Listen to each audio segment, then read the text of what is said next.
Hey, what's up, guys? Welcome to the channel. My name is Joey.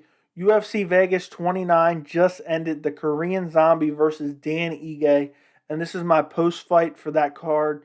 Overall, it was a very fun card. There wasn't a lot of super notable fights on the card, but we had some fun finishes. Let's talk about the main event first. The Korean Zombie is back. He gets a decision win over Dan Ige. I actually, if you guys watched my prediction video for the fight, I picked Dan Ige. I thought that Korean Zombie, gets a little too reckless. He holds his hands super low. Dan Ige's fast. He has good counters, and he's a hard puncher. And he had that crazy knockout in his last fight. And then Korean Zombie was coming off that fight against Brian Ortega where he was just absolutely outclassed. And I really wanted to pick Chan Sung Jung, the Korean Zombie, but just based off that last performance against Brian Ortega, it was hard for me to pick him. But I was totally wrong, and I know a lot of channels will come out and they'll make excuses for why their picks are wrong or this or that, You never know what's going to happen in a fight. You can try to do your best guess, but I'll never sit here and make excuses. I was just flat out wrong. The Korean Zombie came out tonight and he just outclassed Dan Ige. Dan Ige really had nothing to offer. He had a few moments in the fight where he landed some hard shots, but they were very, there was very few of them. Korean Zombie kind of just stuck to the outside, jabbed Dan Ige's face off. He landed some hard shots himself, but most of Dan Ige's shots were just blocked by Korean Zombie, or he got out of the way. Early and often, Korean Zombie was chopping Dan Ige's leg. And right to the calf. He was brutalizing that calf. And Dan Ige had no answer for it. He just couldn't seem to find the Korean Zombie. Anytime he tried to return a shot, Korean Zombie just wasn't there. Even the leg kicks, Korean Zombie was reading those and seeing those very fast. And he was stepping back, and Dan Ige was just completely missing him, which is crazy. Usually a guy will try to check a kick, but Korean Zombie was just getting completely out of the way. And also, one thing I didn't see coming is the Korean Zombie really mixed it up. I thought this fight was pretty much going to play out on the feet. No, Korean Zombie came out there. He was on a mission tonight to really mix it in his takedowns. He was able to take Dan Ige down. He was shooting, takedowns with very good timing. He was striking just long enough. Then he would shoot on the takedown. He didn't do a lot with the takedowns as far as ground and pound goes. Dan Ige was throwing some hard shots off his back. Korean Zombie was just kind of looking to advance his position and look for a submission.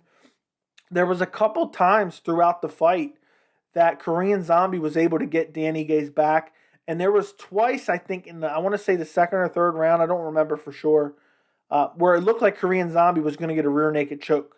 But Dan Ige just toughed it out. I mean, I've talked about this before in other fights. You see a fight where a guy's being outclassed and it's almost like they give up, regardless of what's going on, they just kind of give up. Dan Ige was not that type of fighter tonight. He was still coming out and looking to take out the Korean Zombie. I mean, he was throwing hard shots. Every single round, he was moving out there and just looking to take the Korean Zombie's head off. But just Korean Zombie was not to be found tonight. And, I think my problem with my prediction was I was just weighing too much on that Brian Ortega fight. And the Korean Zombie of old is back. He looked great tonight. And Brian Ortega has advanced a lot. So it's really hard. A lot of great fighters can lose to Brian Ortega. Brian Ortega may be the next UFC featherweight champion. He's fighting Volkanovski soon. So we will see, but Korean Zombie is definitely a top-ranked guy. I think he's one win away from a potential title shot. Who knows? It's all depending on who's champion, who's not. I'm not sure if the UFC is going to be too keen on giving Max Holloway a trilogy fight if Volkanovski's still champion. And then Max was also supposed to fight Yair, but that fight's not happening any longer. But I'm impressed with Chan Sung Jung tonight. He went out there and he outclassed a very tough Dan Ige. And I know Dan Ige doesn't really have any crazy notable wins on his resume. Korean Zombie was the first, really big name elite guy that he fought. But I mean, Dan Ige, he's looked really impressive in his last few fights. Even in his loss to Edson Barboza, he looked good. So Korean Zombie to come out, show off his striking just enough, but being able to mix in the grappling, super impressive performance. I'm curious who the UFC will match him up with next. I know you got Yair now looking for a fight now that Max Holloway isn't there anymore. You got Zabit, who's having health issues, potentially having surgery, so he's kind of out. You got Brian Ortega, who just fought the Korean Zombie and is fighting Alexander Volkanovski next. But there could be a scenario where Volkanovski beats Brian Ortega and Korean Zombie gets a title shot, especially if he can get another win. Somebody in my live stream, I did a live stream for the fight. Thank you all who joined me on the live stream. But there was somebody that said, let's do the Korean Zombie versus Edson Barboza next. And I think that would be a lot of fun. Barboza has looked amazing at 145. I would love to see these two fight. Maybe the UFC will make that happen. I don't know if it makes sense really for Korean Zombie as far as the rankings go. But it would be a fun fight. But in this fight, it was so nice to see, because Ortega, to me, his striking doesn't look all that great. And I was really worried about, maybe Korean Zombie's defensive, striking skills had kind of faded a bit. But tonight, he was able to just go out there, jab Dan Ige's face off, calf kick him to death. And he was landing some great combinations, and he never really got overly too wild. He was kind of reserved, even a couple times where he kind of stung Ige. I wouldn't say Ige was rocked, but he stung Ige a couple times, and he didn't rush in too crazy, because that's what I'm always worried about. I mean, we've seen it in the Yair fight where he rushed in the last 5 seconds, gets KO'd by an upward elbow. And if Korean Zombie can put all these things together, his striking, his grappling, and pick his shots and be patient, because he really did that in this fight. He was really patient.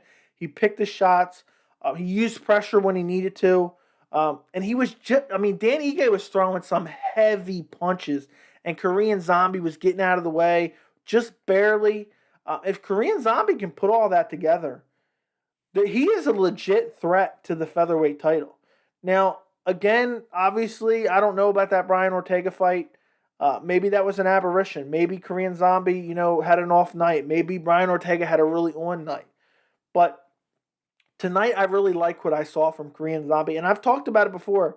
The fighters that I love to watch are the guys that come out each and every fight and they make adjustments based on their previous fights. I've said it about Charles Oliveira long before he was champion. Every time he comes out, he looks better. And Korean Zombie improved on some things tonight. His defensive striking skills were much better than the Ortega fight. He mixed in the takedowns, which also helped freeze Dan Ige up. Probably a little bit scared to let his hands go, even though it didn't seem like it. And also just chopping that leg, which he did well in the Brian Ortega fight as well. Just a master performance. And, even though I picked Dan Ige and I like Dan Ige a lot, I love the Korean Zombie. And I couldn't be happier to get a prediction wrong in this case.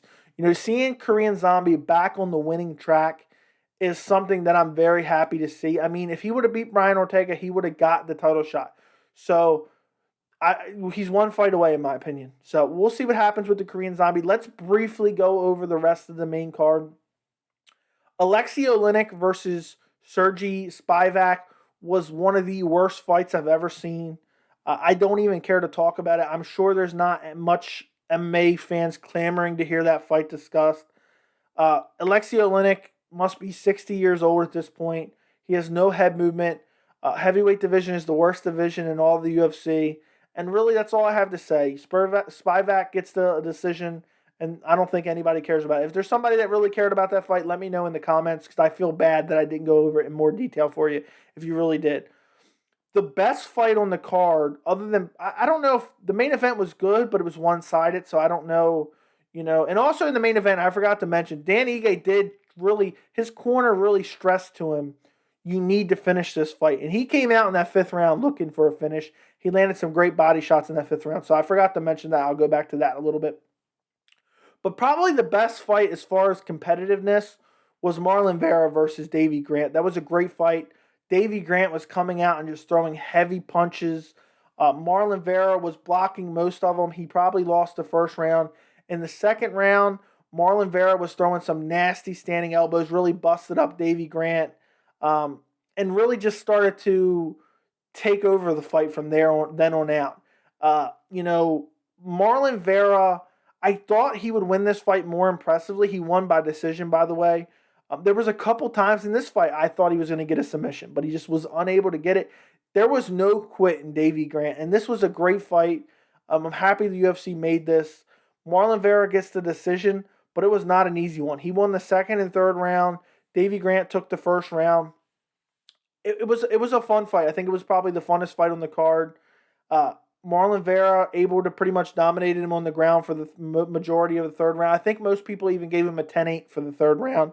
So I'm excited to see where Vera goes from here. This was a great win for him. But again, Davey Grant's not the biggest name or known for being, a world-class fighter. He's a good fighter, don't get me wrong. But I don't know how much this does for Marlon Vera. But he said he wants to make a turnaround fight very soon. So we'll see how that goes. Julian Erosa versus Choi Seung-Woo, I think is how you pronounce it. Not much to say about this fight, but Choi looked good. I mean, his hands looked fast. It was a first round KO. Pretty much came out. Choi landed some heavy shots, put him down, and just finished him off with ground and pound. Um, there's not much to say when a fight only lasts a minute and 37 seconds, I think it was. Uh, so I really can't give any in-depth analysis. Great win for Choi. I'm looking forward to seeing him again.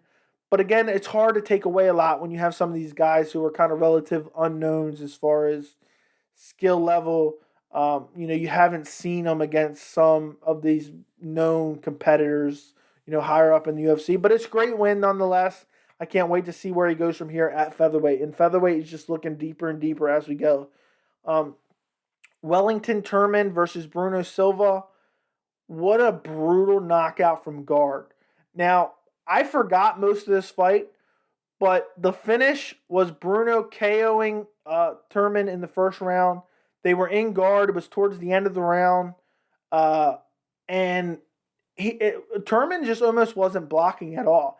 And he just threw some heavy punches from the guard and just brutally KOs him, has him pinned up against the cage, and just puts him out. Great win. I think it was Bruno Silva's UFC debut, they said.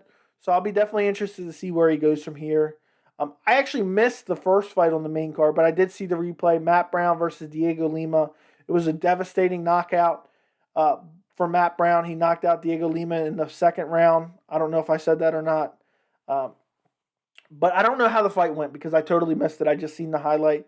But it's crazy Matt Brown is still getting wins this late in his career. So I'm happy to see that. But pretty much this fight card was all about the main event and the return of the Korean Zombie. I'm so excited to see him get a win. I can't wait to see where he goes from here. Let me know what fight you guys enjoyed the most. If anybody says Alexei Oleinik versus Sergey Spivak, you need to be tested by USADA because you must be smoking something. Thank you so much for watching my post-fight. I really do appreciate it, guys. If you can just do me a favor, like the video. Thank you so much for watching, and I will see you in the next video.